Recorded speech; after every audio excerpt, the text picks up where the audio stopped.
रति बिलोके व्योम विमाना, जात चले सुंदर विधि नाना। सुर सुंदरी करहि कल गाना, सुनत श्रवण छूटहि मुनि ध्याना। सती ने देखा अनेक सुंदर विमान आकाश में चले जा रहे हैं। देव सुंदरियां मधुर गान कर रही हैं, जिन्हें सुनकर मुनियों का ध्यान छूट जाता है। पूछो तब शिव कहेउ बखानी, पिता यज्ञ सुन कछु हर्षानी। जो महेश मोहे आयसु देहि, कछु दिन जाय रहो मिसहि।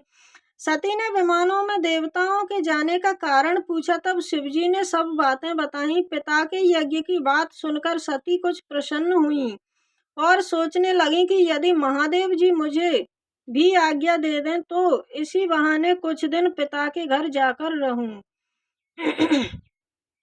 पति पर त्याग हृदय दुख भारी, कहे न निज अपराध विचारी। बोले सती मनोहर वाणी, भय संकोच प्रेम रस सानी। उनके हृदय में पति द्वारा त्यागे जाने का बड़ा दुख था, पर अपना अपराध समझकर वे कुछ कहती न थीं। आखिर भय संकोच और प्रेम रस में सनी मनोहर वाणी से वे बोली। पिता भवन उत्सव परम, जो प्रभु आयसु होय। तो मैं जाऊं कृपा यतन, सादर देखन सोय। मंगल भवन अमंगल हारी, द्रवहु सुध सिरत अजिर बिहारी। हे प्रभु, मेरे पिता के घर बहुत बड़ा उत्सव है। यदि आपकी आज्ञा हो तो मैं आदर सहित उसे देखने जाऊं। कहे उनीक मोरे मन भावा, यह अनुचित नहीं निवत पठावा। दक्ष सकल निज सुता बुलाई, हमरे बयर तुम्हु बिसराई। शिवजी बोले, तुम्हारी बात तो ठीक है और मुझे पसंद भी आई है, किंतु उन्होंने हमें निमंत्रण नहीं भेजा है, अतः इस प्रकार बिना बुलाए जाना अनुचित है। इस अवसर पर दक्ष ने अपनी सब पुत्रियों को बुलाया है, किंतु हमसे बैर होने के कारण उन्होंने तुम्हें भी बुला दिया है। ब्रह्म सभा हम सन दुख माना, तेहते अजहु करहि अपमाना। जो बिन बोले जाहु भवानी, रहै न शील सनेहु न कानी। एक बार ब्रह्मा की सभा में वे हमसे अप्रसन्न हो गए थे। वे अब भी हमारा अपमान करते हैं। हे पार्वती, यदि तुम बिना बुलाए जाओगी तो न शील स्नेह रहेगा और न मान मर्यादा ही रहेगी। यद्यपि मित्र प्रभु पितु गुरु गेहा, जाई बिनु बोले हूँ न संदेहा। तदपि विरोध मान जह कोई, तहाँ गए कल्याण न होई। यद्यपि मित्र, स्वामी, पिता और गुरु के घर बिना बुलाए भी चले जाना चाहिए, लेकिन यदि ऐसी जगह कोई विरोध हो तो उस जगह बिना बुलाए जाना ठीक नहीं है।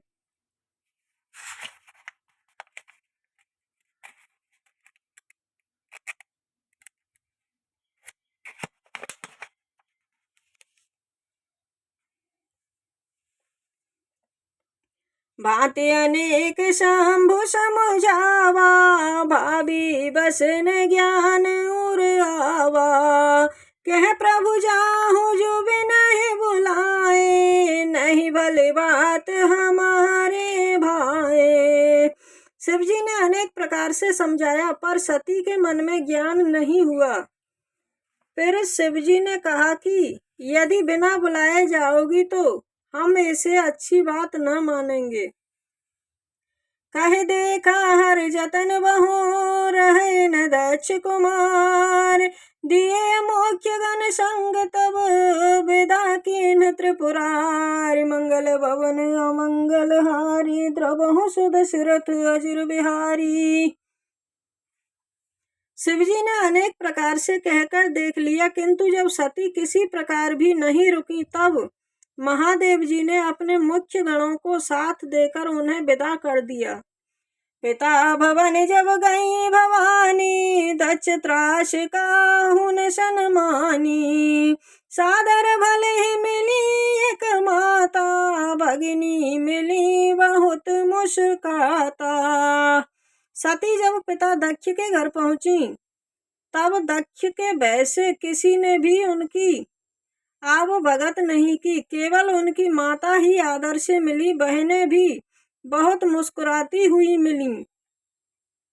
दक्ष ने कछु पूछी कुशलाता, सती बिलो के जरे सब गाता।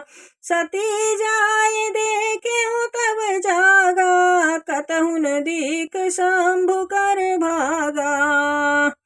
दक्ष ने उनकी कुशल तक नहीं पूछी, अपितु सती को देखकर उल्टे उनके सारे अंग भभक उठे। तब सती ने यज्ञ को देखा तो वहां शिवजी का भाग भी कहीं दिखाई नहीं दिया। तब चित चढ़े जो शंकर कहेऊ, प्रभु अपमान समझियो हृदयऊ। पाछल दुख न हृदय हस व्यापा, जस भय भय जस यह भय महापरितापा। तब शिवजी की बात उनकी समझ में आई कि जहाँ विरोध हो वहाँ क्यों नहीं जाना चाहिए। पति के अपमान को समझकर सती का हृदय जल उठा। शिवजी द्वारा त्याग दिए जाने का दुख भी उनके हृदय में उतना नहीं था जितना महान दुख उन्हें इस समय पति अपमान के कारण हो रहा था।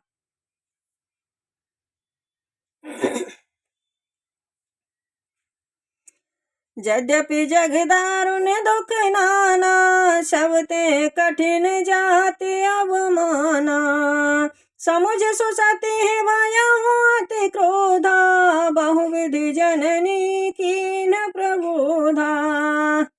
यद्यपि जगत में नाना प्रकार के दारुण दुख हैं, तथापि जाति अपमान सबसे कठिन है। यह समझकर पार्वती जी को बड़ा क्रोध आया। माता ने उन्हें बहुत प्रकार से समझाया बुझाया। शिव अपमान न जाय सहे, हृदय न होए प्रबोध। सकल सवाहे हट हट कि तब, बोले वचन सक्रोध। मंगल भवन अमंगल हारी, द्रवहु सुध सिरत अजुर बिहारी। परंतु उनसे शिवजी का अपमान नहीं सहा गया। उनके हृदय में कुछ भी अच्छा नहीं लगा। तब वे सारी सभा को हठ पूर्वक डांट कर क्रोध भरे वचन बोली। सुनहु सभासद सकल मुनिंदा, कही सुनी जिन शंकर निंदा। सो फल तुरत लहब सब काहू, भली भांति पछताव पिताहू। हे सभासदों और मुनीश्वरों, जिन लोगों ने यहाँ शिवजी की निंदा की या सुनी है, उन सबको उसका फल तुरंत ही मिलेगा और मेरे पिता दक्ष भी भली भांति पछताएंगे। संत शंभु श्रीपति अपवादा, सुनिया जहाँ ते असी मर्यादा। काटिया तासु जीभ जो बसाई, श्रवण मुँह दिनत चलिया पराई। जहाँ संत शिवजी और लक्ष्मीपति विष्णु भगवान की निंदा सुनी जाए, वहाँ यदि अपना बस चले तो उस निंदा करने वाले की जीभ काट लेनी चाहिए, अन्यथा कान मूंद कर वहां से भाग जाना चाहिए। जगदात्मा महेश पुरारी, जगत जनक सबके हितकारी। पिता मंद मत निंदित तेहि, दक्ष शुक्र संभव यह देहि। त्रिपुर दैत्य को मारने वाले भगवान शिव संपूर्ण जगत के आत्मा हैं। वे जगत पिता और सबका हित करने वाले हैं। मेरा मंद बुद्धि पिता उनकी निंदा करता है और मेरा यह शरीर दक्ष से ही उत्पन्न है। तजहु तुरत देहते हेतु, धर चंद्र मौलि वृष केतु। अश कह जोग अग्नि तनु दाजारा, भयउ सकल मख हाहाकारा। इसलिए चंद्रमा को ललाट पर धारण करने वाले शिवजी को हृदय में धारण करके मैं इस शरीर का तुरंत ही त्याग कर रही हूँ। ऐसा कहकर सती ने योगाग्नि में अपना शरीर भस्म कर दिया। पूरी यज्ञशाला में हाहाकार मच गया। सती मरण सुन शंभुगन लगे करन मख खीस, यज्ञ विध्वंस विलोक भृगु रक्षा कीन मुनीश, मंगल भवन अमंगल हारी द्रवहु सुध शिरत अजिर बिहारी। सती का मरण सुनकर शिवजी के गण यज्ञ विध्वंस करने लगे। यज्ञ विध्वंस होते देखकर मुनिवर भृगुजी ने उसकी रक्षा की। समाचार सब शंकर पाए, वीरभद्र कर कोप पठाए, यज्ञ विध्वंस जाए तिन कीना, सकल सुरन विधिवत फल दीना। जब यह सब समाचार शिवजी को मिला तब उन्होंने क्रोध से भरकर वीरभद्र को भेजा। उन्होंने वहां जाकर यज्ञ विध्वंस कर डाला और सब देवताओं को यथोचित दंड दिया। भई जग विदित दक्ष गति सोई, जस कछु शंभु में विमुख कई होई, यह इतिहास सकल जग जानी, ताते मैं संक्षेप बखानी। दक्ष की वही गति हुई जो शिवद्रोही की हुआ करती है। इस इतिहास को सारा संसार जानता है, इसलिए मैंने संक्षेप में इसका वर्णन किया।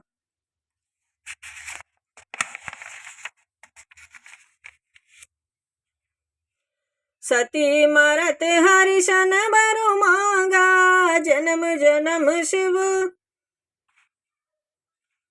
पद अनुरागा, तिह कारण हिम गर्ग गृह जाई, जनमी पार्वती तनु पाई। सती ने मरते समय भगवान से यह वर मांगा कि जन्म जन्म में शिवजी के चरणों में मेरा अनुराग रहे। इसीलिए उन्होंने हिमाचल के घर पार्वती के रूप में जन्म लिया। जब ते उमा शैल ग्रह जाई, सकल सिद्धि संपत्ति तह छाई, जह तह मुनि ने सुआश्रम कीने, उचित वास हिम भूधर दीने। जब से उमा ने हिमाचल के घर जन्म लिया तब से वहां सारी सिद्धियां और संपत्तियां छा गईं। मुनियों ने जहां तहां सुंदर आश्रम बना लिए और हिमाचल ने उनको उचित स्थान प्रदान किए। सदा सुमन फल सहित सब द्रुम नभ नाना जात, प्रगति सुंदर शैल पर मनिया कर बहु बात, मंगल भवन अमंगल हारी द्रवहु सुध सुरत अजुर बिहारी। उस सुंदर पर्वत पर अनेक प्रकार के नए नए वृक्ष सदा पुष्प फल युक्त हो गए तथा वहां अनेक प्रकार के रत्नों की खानें प्रकट हो गईं। सरिता सब पुनीत जल बहाई, खग मृग मधुप सुखी सब रही, सहज बयरु सब जीवन त्यागा, गिर पर सकल करहि अनुरागा। सभी नदियों में पवित्र जल बहता है और पक्षी पशु भ्रमर सब सुखी रहते हैं। जीवों ने अपने स्वाभाविक बैर छोड़ दिए हैं और वे पर्वत पर परस्पर प्रेम करते हैं। सोह शैल गिरजा ग्रह आए, जिम जनु राम भगत के पाए, नित नूतन मंगल ग्रह तासु, ब्रह्मादिक गावहि जसु जासु। पार्वती जी के घर आ जाने से पर्वत ऐसा शोभायमान हो रहा है जैसे राम भक्ति को प्राप्त कर भक्त शोभायमान होता है। पर्वत राज के घर नित्य नए नए मंगल उत्सव होते हैं, जिसका यशगान ब्रह्मा आदि भी गाते हैं। नारद समाचार सब पाए, कौतुक ही गिर गेह सिधाए, शैलराज बड़े आदर कीना, पद पखारे वर आसन दीना। जब नारद जी ने ये समाचार सुने तो वे कौतुक वश हिमाचल के घर पधारे पर्वतराज ने उनका समुचित आदर किया और उनके चरण धोकर उन्हें उत्तम आसन भी प्रदान किया। नारी सहित मुनि पद शिरुनावा, चरण सलिल सबु भवनु सिचावा। निज सौभाग्य बहुत गिरिवर ना, सुता बोले मेली मुनि चरना। फिर हिमाचल ने अपनी पत्नी सहित मुनि के चरणों में सिर झुकाया और उनके चरणों तक को सारे घर में छिड़कवाया। हिमाचल ने अपने सौभाग्य का नाना प्रकार से वर्णन किया और पुत्री को बुलाकर मुनि के चरणों में डाल दिया।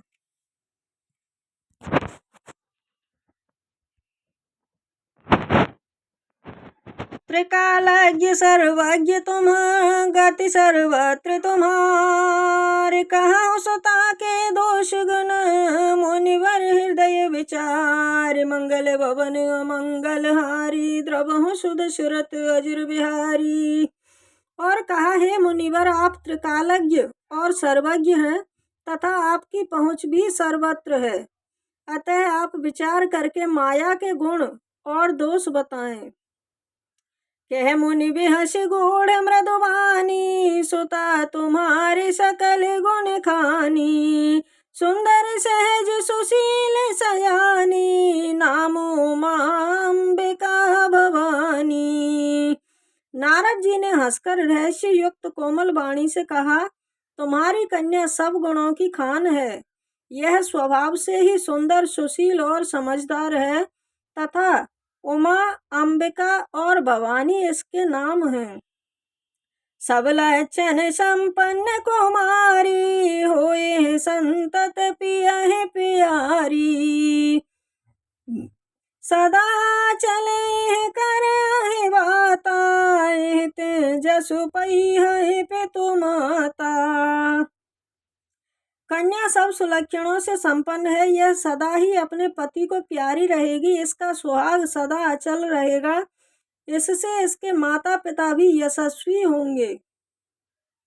होए पूज्य सकल जग माही, यह सेवत कछु दुर्लभ नाही। यह कर नाम सुमिर संसारा, त्रिय चढ़े हैं पतिव्रत असिधारा। यह सारे जगत में पूज्य होंगी। इसकी सेवा करने से कुछ भी दुर्लभ न रह जाएगा। संसार में स्त्रियां इसका नाम स्मरण करके पतिव्रत रूपी तलवार की धार पर भी चढ़ जाएंगी। शैल सुलक्षण सुता तुम्हारी, सुनहु जी अब गुण दुई चारी।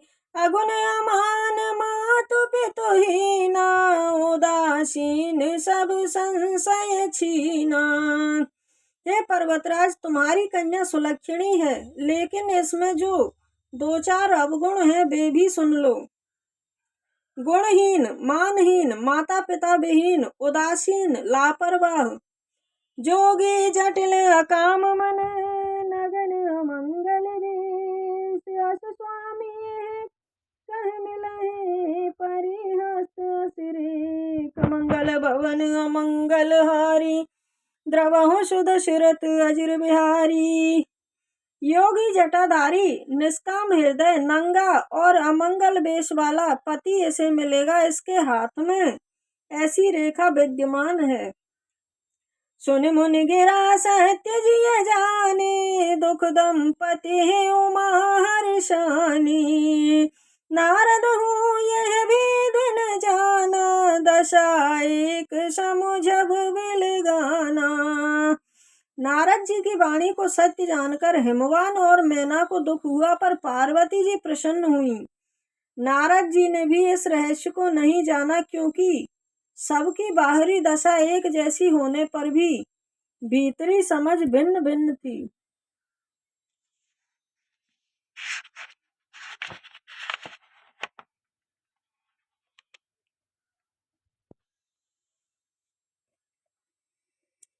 सकल सखी गिरजा गिरे मैना, पुलक शरीर भरे जल नैना। होए न मृषा देव ऋषि भाषा, उमा सो वचन हृदय धरि राखा। सारी सखियों पार्वती, हिमवान और मैना सभी के शरीर पुलकित थे और सभी के नेत्र जल पूरित थे।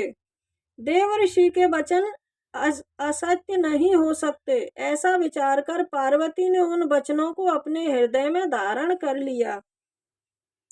उपज्यो शिव पद कमल सनेहु, मिलन कठिन मन भा संदेहु। जाने को अवसर प्रीति दुराई, सखी उचंग बैठी पुन जाई। उनके मन में भगवान शिव के चरण कमलों के प्रति स्नेह उमड़ आया, परंतु मन में यह संदेह भी उत्पन्न हुआ कि उनका मिलन किस प्रकार होगा। अवसर उचित न जानकर उन्होंने अपने प्रेम को छिपा लिया और अपनी सखियों के पास जाकर बैठ गईं। झूठ न होए देव ऋषि वाणी, सोचहि दंपति सखे सयानी। पुरधर धीर गहाए गिरिराऊ, कहूँ नाथ का करियो पाऊ। देवऋषि का कथन झूठ नहीं हो सकता, यह विचार कर पर्वतराज, हिमालय, मैना और सारी सखियां मन ही मन चिंता में डूब गईं। अपने मन में धीरज धरकर पर्वतराज ने नारद जी से पूछा, नाथ अब आप ही बताएं कि क्या उपाय किया जाए। कह मुनीश हिमवंत सुनो, जो विधि लिखा लीलार। देव धनुज नर नाग मुनि, को उनमेट निहार। मंगल भवन अमंगल हारी, द्रवहु सुध शिरत अजिर बिहारी।